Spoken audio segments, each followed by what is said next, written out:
UPSC के mains examination में साल 2022 में एक क्वेश्चन आया कि क्षोभ मंडल ट्रोपोस्फेयर पृथ्वी के वायुमंडल का सबसे महत्वपूर्ण परत है कैसे। इंग्लिश में यही क्वेश्चन आया। Troposphere is very significant atmospheric layer that determines weather process how. इतना ही नहीं, प्रीलिम्स में भी, प्रारंभिक परीक्षा में भी इससे जुड़े हुए क्वेश्चन बने और सीधा क्वेश्चन स्टेटमेंट बेस्ड था। पहला स्टेटमेंट आया कि thickness of troposphere at equator is much greater as compare to the pole. मतलब ट्रोपोस्फेयर की ऊंचाई इक्वेटर विषुवत रेखा पर ज्यादा होती है ध्रुवों की तुलना में। दूसरा statement, at equator heat is transported to great height by strong convectional current. जो इक्वेटर विषुवत रेखा है वहां पर जो ऊष्मा है उसको बहुत अधिक ऊंचाई तक संवहन तरंगों द्वारा भेजा जाता है। क्या दोनों कथन सही है या कोई एक गलत है? चलते हैं, इस पूरे सेशन में हम लोग ट्रोपोस्फेयर से जुड़े हुए इन प्रश्नों को हल करते हैं। मैं कन्हैया झा और ये वृंदा एकेडमी ऑफिशियल यूट्यूब चैनल है जहां हम सॉल्व करते हैं कॉन्सेप्चुअल पार्ट को, जहां हम डिस्कस करते हैं ऐसे टॉपिक जो एग्जाम में आते हैं अथवा आने की जिनकी संभावना रहती है। तो समझते हैं हम लोग बिल्कुल बेसिक से क्या अपना ट्रोपोस्फेयर है और किस तरह से इसकी विशेषताएं दिखाई पड़ती हैं। तो आप सभी ने एनसीईआरटी पढ़ रखा होगा और ये जानते होंगे कि हमारी पृथ्वी चारों तरफ से वायु के एक विशाल आवरण से घिरी हुई है। इसी का नाम है वायुमंडल, एटमॉस्फेयर। यही पूरा जो लगभग 10,000 किलोमीटर तक फैला हुआ है।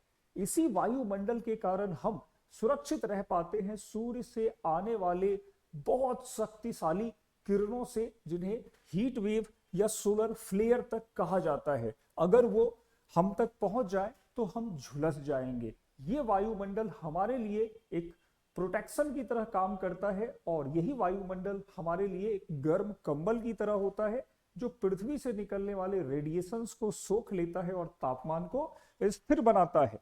अब चलते हैं थोड़ा सा आगे कि आखिर क्या है ये ट्रोपोस्फेयर और क्यों इस पर बार बार प्रश्न बनते हैं। तो सबसे पहले हमें समझना है ट्रोपोस्फेयर की अवस्थिति।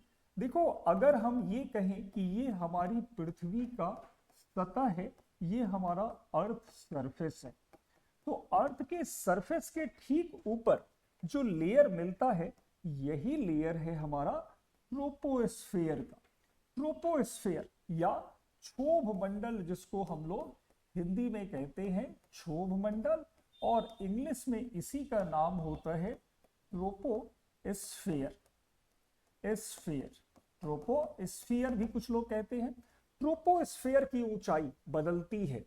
ये ध्रुवों पर पाई जाती है 8 किलोमीटर तक, जबकि विषुवत रेखा पर इसकी ऊंचाई हो जाती है लगभग 18 किलोमीटर। अब ये परिवर्तन क्यों होता है, क्यों ऊंचाई में अंतर मिलता है, यही है समझने का विषय। सबसे पहले हम लोग क्षोभ मंडल की कुछ अन्य विशेषताओं को भी समझ लें तो और ज्यादा समझना आसान हो जाएगा। देखो, क्षोभ मंडल एक ऐसा, ट्रोपोस्फेयर एक ऐसा वायुमंडल का जोन है जहां मिलते हैं सबसे ज्यादा gases, concentration of gases like carbon dioxide, oxygen, water vapour found maximum in this layer. इसी लेयर में मिलते हैं। लगभग 99% तक हमारा वाटर वेपर, जलवाष्प इसी में मिलता है। लगभग 90% तक ऑक्सीजन और कार्बन डाइऑक्साइड यहीं पर मिलते हैं और इसीलिए ये मंडल हो जाता है सबसे महत्वपूर्ण। आप समझ सकते हो, ऑक्सीजन है तभी तो हम सांस ले पा रहे हैं, तभी तो हम यहाँ पर जीवित हैं। अगर वाटर वेपर है तभी तो वर्षा हो रही है, तभी तो हम देख रहे हैं कि वेदर फेनोमेना ऑकरेंस हो रहा है, उसका घटित हो रही है। तो ये चीजें दिखती हैं क्षोभ मंडल के संगठन में। इसी क्षोभ मंडल में हमें डस्ट पार्टिकल, धूल कण दिखते हैं जिन पर जमा होकर जलवाष्प बादल का रूप लेता है और वही वर्षा करवाता है। तो इस तरह से क्षोभ मंडल हमारे लिए बहुत महत्वपूर्ण हो जाता है। क्यों? क्योंकि यहाँ ऑक्सीजन है, यहाँ जल है और जल, ऑक्सीजन और स्थल ये तीनों मिलकर बायोस्फीयर को जन्म देते हैं। चलते हैं थोड़ा सा आगे कि क्षोभ मंडल में तापमान की क्या विशेषता दिखती है। टेम्परेचर, तापमान क्षोभ मंडल में हमेशा एक समान नहीं रहता है।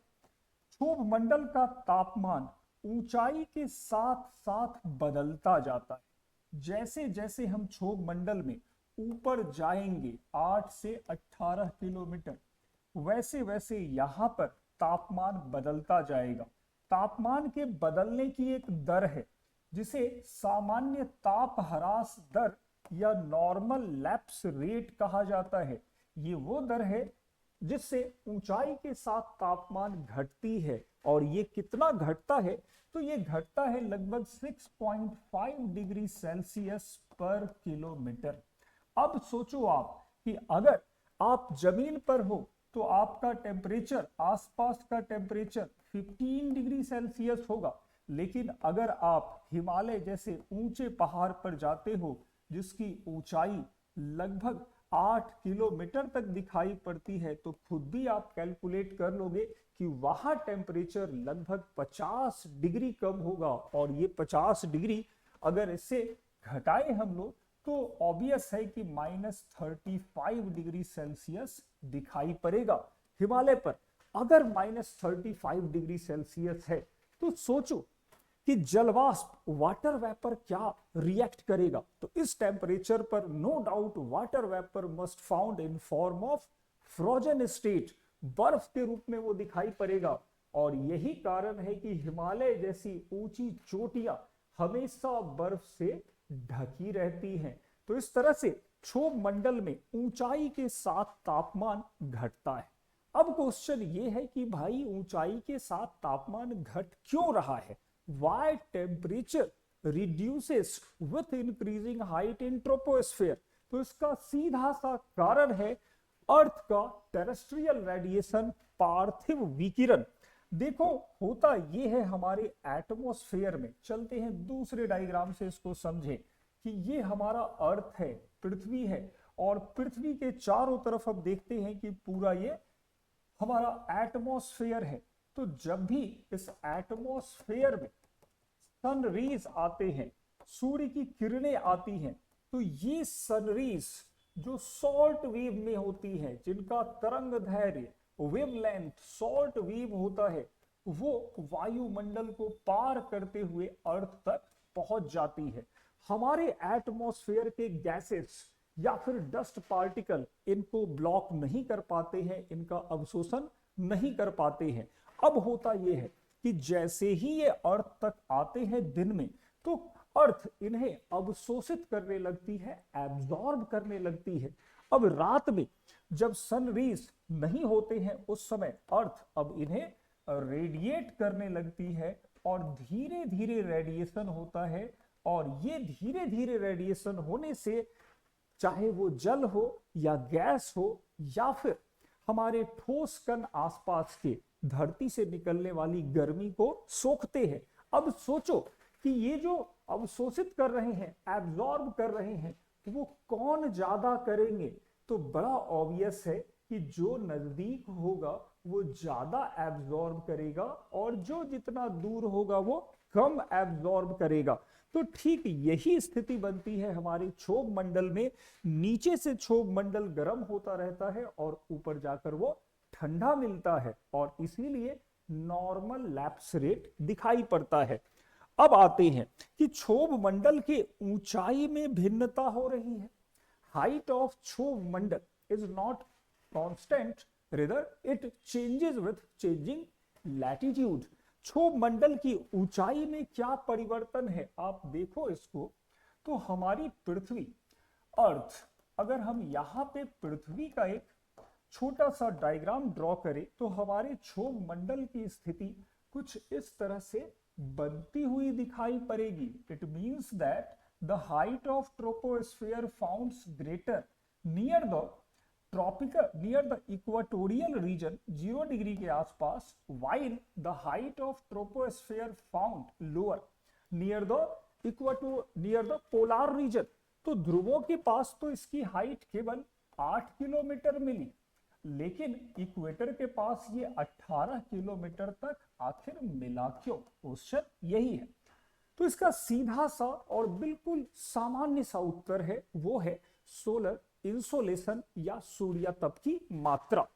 देखो एग्जैक्टली यहां पे हो ये रहा है कि हमारा जो सूर्य है वो यहां पर है, बिल्कुल ट्रॉपिकल रीजन में। मतलब हमारा सूर्य हमेशा कहां होता है? तो इसी ट्रॉपिकल रीजन में कर्क रेखा मतलब ट्रॉपिक ऑफ कैंसर और मकर रेखा मतलब कैप्रिकॉर्न, इसी दोनों के बीच में सूर्य की किरणें पड़ती रहती हैं सालों भर। अब आप सोचो, अगर सूर्य की किरणें सालों भर गिर रही हैं किसी एक जगह पर, बिल्कुल तीक्ष्ण, बिल्कुल शार्प, क्या होगा? Heating of land will be the outcome of that direct sunlight. अब जैसे ही जमीन यहां की गर्म होने लगती है इस गर्मी से, तो यहां पर उत्पन्न होते हैं संवहनीय तरंगे। अब संवहनीय तरंग क्या है, थोड़ा मैं फिजिक्स में लेके चलूंगा कि देखो संवहन का मतलब होता है कन्वेक्शन, और ये एक तरह से हीट ट्रांसफर का एक मोड है, ऊर्जा के स्थानांतरण का एक तरीका है। होता ये है जब धरती की सतह गर्म हो जाती है उस समय सतह के नजदीक के जितने गैसेस हैं वो अर्थ से एनर्जी रिसीव करते हैं, और रिसीव करने के बाद कोई भी चीज अगर गर्म होती है तो वो एक्सपेंड करती है, फैलती है। जैसे ही वो फैलती है वो फ्लोट करने लगती है और ये सारे गैसेस बिल्कुल ऊपर उठने लगते हैं। अब ये इतने ऊपर तक उठते हैं जिससे पूरे पृथ्वी के क्षोभ मंडल के आकार में परिवर्तन आ जाता है। अब देखो ये जो गैसें हैं वो पहला तो एक्सपेंड कर रहा है, मतलब वो फैल रहा है। दूसरा, वो गर्म होकर हल्का हो रहा है, लाइट गैस में कन्वर्ट हो रहा है। दोनों चीजें इक्वेटर पर हो रही हैं। आप खुद ही अनुमान लगा सकते हो कि इस कंडीशन में घूमती हुई पृथ्वी, जो हमारा अर्थ है वो भी तो स्टेबल नहीं है ना। हमारी पृथ्वी भी पश्चिम से पूरब की ओर घूम रही है। अब आप देखो स्पीड कितना है पृथ्वी के घूमने का, तो पृथ्वी के घूमने, घूर्णन, रोटेशन का जो स्पीड है वो इक्वेटर पर मिलता है लगभग 1600 किलोमीटर प्रति घंटा पर आवर।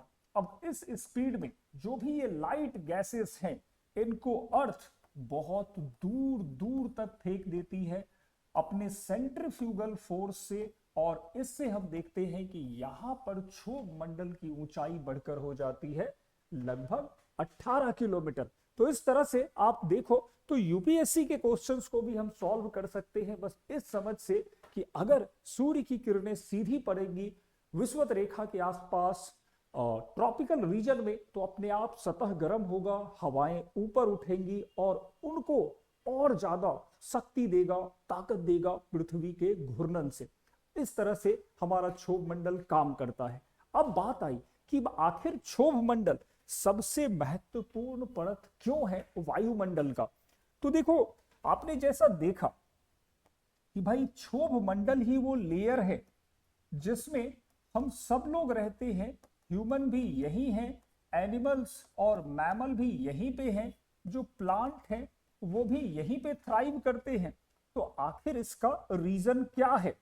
तो इसका सीधा सपाट रीजन है सबसे पहला कि यहां पर ऐसे गैसेस, ऐसे गैस है जिनकी उपस्थिति में, in presence of that gases we may survive, हम सांस ले सकते हैं, जानवर सांस ले सकते हैं, पेड़ पौधे फोटोसिंथेसिस कर सकते हैं। ऑक्सीजन, कार्बन डाइऑक्साइड, नाइट्रोजन जैसे गैसों की उपस्थिति इस जोन को बहुत आइडियल बनाती है लाइफ के लिए। दूसरा आते हैं आइडियल टेम्परेचर, तापमान।